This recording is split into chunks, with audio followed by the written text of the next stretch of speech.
नमस्कार दोस्तों, मैं स्वागत करता हूं नितिन राजपूत आपका हमारे YouTube स्पोकन इंग्लिश के चैनल स्पोकन इंग्लिश 365 पर। आज हम आपके लिए लेकर आए हैं इडियम और फ्रेज का पार्ट 8। चलिए स्टार्ट करें। दोस्तों, don't forget to subscribe our channel. आप हमारा चैनल सब्सक्राइब करना ना भूलें। If you like please comment और लाइक करें, और as much as possible try to share it. जितना हो सके इसे शेयर करें। ठीक है, चलिए आगे स्टार्ट करते हैं। तो पहला आपका जो ईडियम है आज का वो है once in a blue moon. Once in a blue moon का मतलब होता है जैसे ईद का चांद होता है, कभी कभी आता है। तो कोई काम आप कभी कभी करते हैं, ओकेजनली करते हैं। जैसे कि आपको बोलना I attend party once in a blue moon, मतलब मैं पार्टी कभी कभी अटेंड करता हूँ, रोज रेगुलर पार्टी नहीं जाता, कभी कभी अटेंड करता हूँ। जैसे वो कभी कभी आता है, he comes in a blue moon, मतलब वो कभी कभार लेता है, मतलब कभी कभार आता है। ठीक है, इसी तरह क्या होता है और कहाँ यूज़ कर सकते हैं, जैसे कि I speak English once in a blue moon, मैं इंग्लिश कभी कभार बोलता हूँ। यदि आप रेगुलर नहीं बोलते, कभी कभी ही बोलते हैं, तो आप उसका ऐसा यूज़ कर सकते हैं। ठीक है, सेकेंड जो इडियम है दोस्तों वो है हरक्यूलियन टास्क। हरक्यूलियन एक यूनानी देवता थे। तो हरक्यूलियन जिस तरह से अर्थ को अपने ऊपर उठा के रखते हैं, कितना कठिन काम है। तो इसी तरह यदि आपको लगता कोई काम कठिन है तो उसको हरक्यूलियन टास्क कहते हैं। ठीक है, जैसे it is it is a Herculean task to check COVID cases. जैसे कोविड-19 के केसेस कितने ज़्यादा बढ़ रहे हैं, इनको रोकना, कंट्रोल करना सही में एक हरक्यूलियन टास्क है।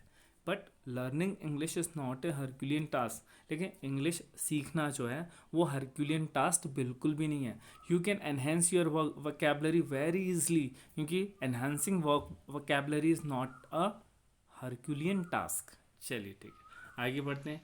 ऑयली टंग का मतलब होता है फ्लैटरी, चापलूसी करना। मतलब जो व्यक्ति जिस चीज़ के लिए डिज़र्व नहीं करता उसको आप एक्सेसिवली उसकी तारीफ करते हैं। तो क्यों करते हैं? ताकि अपना जो you want to further your own interest, ताकि अपना काम आसानी से हो जाए। You can win almost everyone with oily tongue. यदि आप फ्लैटरी करते हैं, चापलूसी करते हैं, तो आप सबको जीत सकते हैं। क्योंकि हर इंसान को क्या है, एवरी वन लाइक्स अप्रिशिएशन। हर इंसान को तारीफ पसंद है। यदि वो व्यक्ति डिजर्व नहीं भी कर रहा, उसकी तारीफ कर रहे हैं, तो फिर क्या होगा, ये ऑयली टंग कहलाएगा। नेक्स्ट जो ईडियम है दोस्तों वो है क्राई वुल्फ। आपने कहानी सुना होगा कि एक बार एक लड़का रहता है, वुल्फ, भेड़िया आता नहीं, वो चिल्लाता रहता है वुल्फ वुल्फ। तो इसी तरह क्या होता है, टू गिव फॉल्स अलार्म, मतलब जब आपको हेल्प की ज़रूरत नहीं है फिर भी आप चिल्ला रहे हैं कि हेल्प हेल्प हेल्प। लेकिन जब एक्चुअली आपको हेल्प की ज़रूरत रहेगी तो लोग क्या समझेंगे कि आप सही में बहाना कर रहे हैं, you are making an excuse. आप ऐसी प्रिटेंड कर रहे हैं लेकिन आपको हेल्प की ज़रूरत नहीं है। ठीक है, तो इसको कहते हैं क्राई वुल्फ, मतलब झूठा अलार्म देना। If you cry wolf too often people will stop believing you. यदि आप हर दिन क्या है, रोज़ कहेंगे कि मेरे सिर में दर्द हो रहा है, सिर में दर्द हो रहा है, तो जिस दिन आपको सिर में दर्द हो रहा होगा उस दिन लोग आपको मतलब विश्वास ही नहीं करेंगे कि आपको सिर में दर्द हो रहा है। सो इसलिए स्टॉप क्राइंग वुल्फ। नेक्स्ट है दोस्तों take with a grain of salt, या फिर with a pinch of salt. मतलब क्या होता है कि किसी चीज़ पर पूरा भरोसा भरोसा ना करना। To understand that something is likely to be untrue और इनकरेक्ट। लगता है आपको कि जो चीज़ें हैं वो क्या है, इनकरेक्ट है। जैसे क्या गवर्नमेंट कितनी सारी गाइडलाइन दे रही थी कि कोरोना ऐसा हो सकता है, आप हैंड वॉश कीजिए, मास्क पहनिए, लेकिन लोगों ने क्या किया, we took government guidelines regarding COVID with a pinch of salt. मतलब हमने एक कान से सुना और दूसरे कान से निकाल दिया। मतलब we took these guidelines with a grain of salt, that's why we are suffering a lot these days. इसलिए हम क्या कर रहे हैं, परेशान हो रहे हैं। ठीक है, कैच अ टार्टर मतलब होता है to meet the person who is more than one's match. मतलब शेर को सवा शेर मिलना। मतलब आप किसी से ऐसे व्यक्ति से भिड़ जाते हैं जो आप सोचते नहीं कि आपसे ज़्यादा स्ट्रांग होगा, लेकिन है, तो उसको बोलते हैं कैच अ टार्टर। जैसे BJP caught a Tartar in Bengal. Bengal में बीजेपी सोच रही थी कि मतलब ममता बनर्जी को हरा देगी, लेकिन क्या वो हरा पाई? नहीं, क्योंकि ममता बनर्जी बीजेपी से भी ज़्यादा आगे निकली। सो कहेंगे Mamata BJP caught a Tartar in Bengal election, इस तरह से यूज़ कर सकते हैं। या फिर हम कह सकते हैं कि जैसे कि जो चाइनीज़ आर्मी वो इंडियन आर्मी को हल्के में ले रही थी।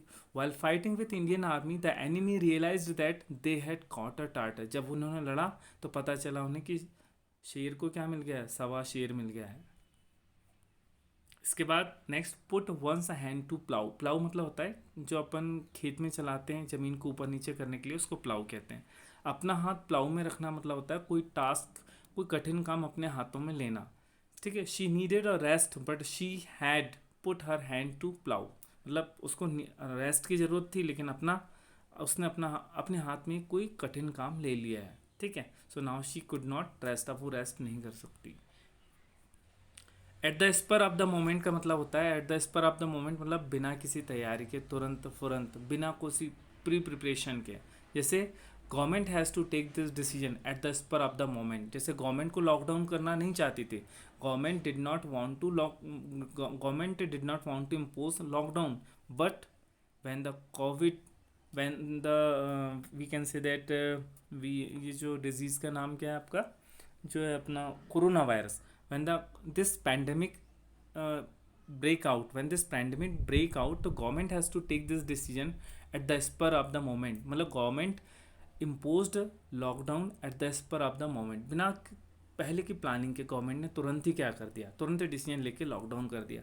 तो at the spur of the moment का मतलब होता है जो पहले से सोचा नहीं, एकदम तुरंत करते हैं, तो उसके लिए यूज़ करते हैं हम at the spur of the moment. इसके बाद नेक्स्ट जो है ऑल इन ऑल, मतलब कुल मिलाकर, on the whole, all in all it has been a good year, मतलब कुल मिला के ये साल ठीक ठाक ही था। तो उसे इंग्लिश में कहना हो तो all in all it has been a good year, ठीक है। इसके बाद जो लास्ट आपका ईडियम है आज का वो है at loggerheads. Loggerheads मतलब होता है कि किसी चीज़ में आप एग्री नहीं है, जैसे the principal and the teachers were at loggerheads over some of the new school rules, मतलब स्कूल में कुछ रूल्स बनाए गए, तो जो जैसे अभी क्या है, people and government are at loggerheads over some of the decisions of government regarding COVID-19। जैसे अभी COVID-19 के रिगार्डिंग गवर्नमेंट ने कुछ डिसीजन लिए, तो लोग क्या हैं, मतलब गवर्नमेंट, सरकार और कॉमन पीपल के बीच में क्या है, एक अनबन चल रही है, तो उसके लिए आप यूज़ कर सकते हैं। या फिर स्कूल में कोई प्रिंसिपल है, उसने कोई डिसीजन लिए और टीचर उससे एग्री नहीं है, तो क्या बोलेंगे, the principal and the teachers were at loggerheads over some of the new school rules. So दोस्तों, good day, good luck, take care, bye bye.